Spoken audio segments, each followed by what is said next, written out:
যে হুজুর ওয়াহাবিয়া বলে পুরুষের মাংস খাওয়া হারাম। হুজুর বলে নাউজুবিল্লাহ।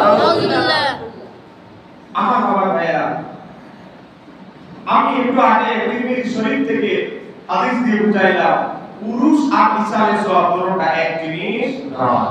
পুরুষ হলো শুধু আল্লাহর ওলিদের, আর ইসালে সওয়াব এটাকে যত বড় পাপী হোক, পাপী থেকে শুরু করে যত ধরনের মানুষ আর মানুষ সাধারণ মুমিন তাদের জন্য হলো ইসালে সওয়াব। আর যারা আল্লাহর ওলি, আল্লাহ ওলিরা যখন ইন্তেকাল করে ওই তাদের ইন্তেকালের দিনটা হলো, তাদের ওফাতের দিনটা হলো পুরুষের দিন, মানে নবদুল হায়বের ঘুমায়, তাদের শান্তির দিন, ঘুমানোর দিন। এই কারণে আমরা ওলিদের ইন্তেকালের দিবসকে উরুস হিসাবে পালন করি। একটু জোরে বলেন সুবহানাল্লাহ।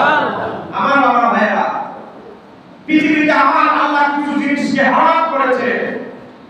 এর মধ্যে এক নাম্বার একটা জিনিস হচ্ছে আপনি একটা গরু জবাই করবেন, ছাগল জবাই করবেন, দুম্বা জবাই করবেন, কিন্তু যদি আল্লাহর নাম না ছাড়া যদি জবাই করেন, এটা কি খাওয়া হালাল হবে?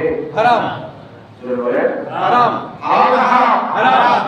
কিন্তু আমরা আল্লাহর ওলিদের উরুসে যে গরু জবাই করি, এটাকে আল্লাহর নাম বলি কি বলি না? বিসমিল্লাহ, আল্লাহু আকবার, বিসমিল্লাহ বলি কি বলি না?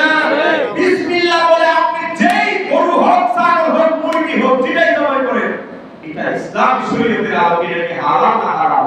হালাল। হালাল। আর আজকে এই ভাবে কথা, এই হাদিসা আজকে হারাম জিনিসকে যারা হারাম বলে, মনে রাখবেন কিতাবের নাম আসমাউন নাসায়, নামি মাসাইল, উসুলে ফিকহের গুরুত্বপূর্ণ কিতাব, এটা কামিল এমএ ক্লাসে পড়ানো হয়। সেই কিতাব এসেছে কোন ব্যক্তি যদি মুসলমান দাবি করে আর সে যদি হারামকে হারাম বলে, হারামকে হালাল বলে, সে ফাঁকা কাফার, সে কাফের হয়ে যাবে। ঠিক। কি হয়ে যাবে? কাফের। আর বলে কাফের। তাহলে যা পুরুষের মাংসকে আল্লাহর নামে জবাই করা হয়েছে, যেটা পবিত্র হালাল, এটাকে যারা হারাম বলবে তাদের ঈমান আছে? না। তোমার তো নাই বউ লাগবে। ঠিক ঠিক। নতুন করে কালেমা পড়ে দুই জামাই বউ কালেমা পড়ে আবার নতুন করে বিয়ে করে। ঠিক। কথা বলে ঠিক ঠিক। আমার ভাইরা, মনে রাখবেন আল্লাহর নামে যদি কোনো কিছু জবাই হয়, এটা কখনো হারাম হতে পারে না। আমার ভাইরা, কিন্তু হ্যাঁ, আজকে বাংলাদেশে 100% পুরুষের মধ্যে 10% পুরুষ হলো সঠিক। সঠিকভাবে উদযাপন হয়। 90% পুরুষের মধ্যে বেহায়াপনা মহিলাদেরকে দিয়ে গান গাওয়ানো হয়।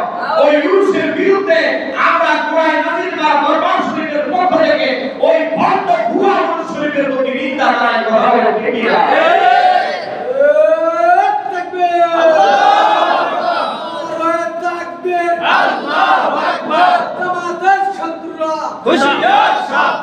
আমরা সবাই রাসূল সিনা ভয় করি না বলেন তোমার মুসলমানের অ্যাকশন, ডাইরেক্ট অ্যাকশন। মুসলমান একটা প্রাণী জবাই করেছে, ওটা কি কখনো হারাম হতে পারে না। আল্লাহর নামে জবাই করা হয়েছে।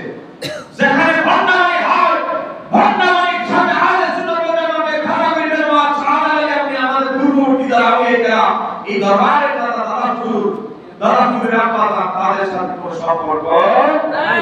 দরবারে সম্পর্ক নাই। সাবধান আমার বাবা ভাইরা, সর্বশেষ আপনাদের কাছে আচ্ছা আসলে আমার ছোট ভাই অনেক সুললিত কণ্ঠে আলোচনা করে, সবাই মারহাবা শুরুতে দিতে বড় হইল, কথা বলে ঠিক ঠিক। বড় ভাইরা তো উৎসাহ দিতে হবে, দোয়া করতে হবে। আমরা এই বাতিলের মতবাদ মনে রাখবেন, আমরা কিন্তু কিয়ামতের একেবারে কাছাকাছি সময় আছে। কথা বলে ঠিক ঠিক। কিয়ামতের খুব কাছাকাছি আছে। বলবেন কেমনে আছে দেখেন, সহিহ বুখারী শরীফের 1000